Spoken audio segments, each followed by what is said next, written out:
Hi, it's Dre Griggs with Obsidian Wisdom. Today we'll be discussing what is the difference between a defined benefit plan versus a defined contribution plan. When it comes to investing for your retirement, most of us are going to have the choice of what is called a defined contribution. And that is going to be your 401k for most of you. And for some of you who are in the private sector or maybe a government job, that's going to be your 403b. These are named after the tax codes that they are referencing, but the long story short, a defined contribution means you contribute. You give money to your retirement account, and most employers are going to offer a match to a certain percentage. It is very common to have a match up to 3%. It's becoming more common where they give you maybe 0.5% for each percent you invest up to a certain number like 5%. Either way, you have the ability to access free money through the match, and then you get to choose your own retirement plan. When it comes to choosing your retirement and designing it, having control over it is pretty good. You are able to decide whether you want to be aggressive when you're younger or whether you want to be more conservative as you get older. So one common approach is to say whatever age you are, that's the percentage of your money that needs to be safe. That money either needs to be in bonds in a low-risk vehicle or it needs to be out of the market entirely. So under that methodology, you will take a 30-year-old and they would have 30% of their money saved outside of the market, somewhere that's safe in a bond of some kind. They would have 70% of their money still allocated in the stock market aggressively, looking for a return.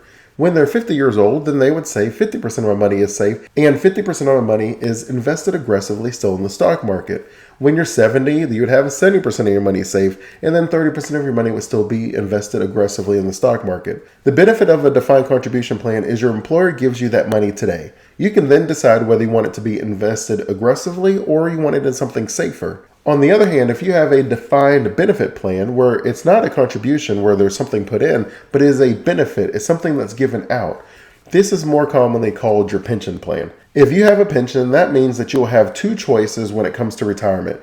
You would either get a certain amount of money every single month for the rest of your life, like an annuity, or you would have the ability to get one large lump sum.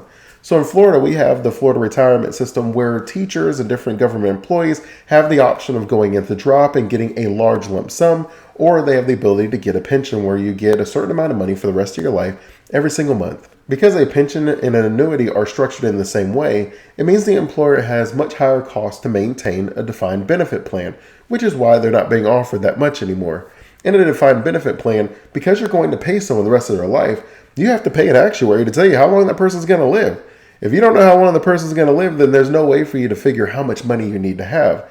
So the extra cost of maintaining this is why a lot of employers don't offer defined benefit plans anymore. Another way a pension is designed just like an annuity is when you get to decide how you're going to get the money out. They usually give you the 3-tiered options. You have the individual where it's just based on your life, which normally gives you the highest amount of money per month. It's just based on your life. It doesn't take into consideration a spouse or a child or anything like that. The second option for most pensions is going to be a period certain option. And what that means is it's based on your life. However long you live, you will get that money for the rest of your life. But if something happens to you within, let's say, the first 10 years of your pension, then it's going to pay your spouse or a loved one for at least that first 10 years. That is a period certain, where it's a certain amount of time that the pension is going to pay out no matter what. This option, because it changes the risk, where it's not just whether you live, but whether your spouse or your child lives, that one they would be more likely to offer you, let's say, $1,500 a month. So if you just had it based on your life, they'd give you $2,000 a month because you're taking all the risk. The second option would be $1,500 a month because while there is some risk for the employer and the insurance company, you still are sharing some of the risk. The third option is where the employer takes all the risk, and it's usually called like a joint life option. And so based on your life, it's going to pay you that same amount the rest of your life. But if something happens to you, it's also going to pay your spouse the rest of their life. This is why that option may only be $1,000 a month. So if you have the joint life, then they're going to offer you $1,000 a month. If you have a period certain where it's your life and then maybe 10 years just in case something happens to you, that's $1,500 because you're sharing some of the risk. And then if it's just based on your life, you have all of the risk. So they'll offer you $2,000. That's how most annuities are structured. That's how most pensions are structured. While some of the pluses of a defined benefit plan is you don't have to worry about figuring out your monthly income or how you're going to invest the money because the money is going to be there for you in retirement. The downside is you're putting a lot of trust in your employer. On the one end, you're expecting the employer to be around when you retire. And if they're not around, then your pension is gone. You have to figure out something else for retirement. On the other end, because you don't have the money today and you don't get to choose how to invest it, that means your employer is choosing how to invest the money. If they do a great job, then they fund the pension just fine. If they do a horrible job and lose money over the years, they may not have any money to fund your pension. If they do a horrible job running the company, they may have to file bankruptcy, and again, they won't be there to fund the pension. So you are putting a lot of trust in your employer that they're going to be around and they're going to do a good job of allocating the money.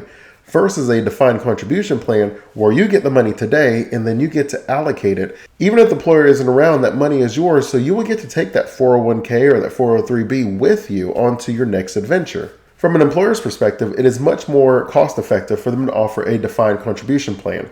All they have to do is make sure you have the options available. They generally are going to give you an aggressive option, a moderate option, and a pretty conservative option. And then it's up to you to decide how to allocate the money. Once they give it to you, they don't owe you any sort of a return. If you do a great job, good for you. If you do a bad job, bad for you. They don't have to worry about paying actuaries and all these people to figure out how long you're going to live. They don't have to pay any fund managers to figure out how to invest the money. That is a much lower cost for them, which is why a lot of employers offer defined contribution plans. When it comes to the defined benefit plan, it is very costly for employers, which is why they don't offer it as much. Not only do they have to deal with the risk of how to invest your money so that they can make more than the pension they're paying you, they also have to pay the actuaries to figure out how long you're going to live. And they usually have contracts with insurance companies and with investment firms to figure out how to make the revenue they need and also how to make sure they're offering the right amounts to make sure that they don't run out of money. You'll find that most private benefit plans are offered from the public sector. So most people that have government jobs, you will find that the private sector generally is going to offer defined contribution plans. If you like the video, I ask you to like and subscribe, and feel free to check out other Wisdometric videos if you're looking for ways to eradicate financial stress, generate passive income, and build a prosperous retirement strategy.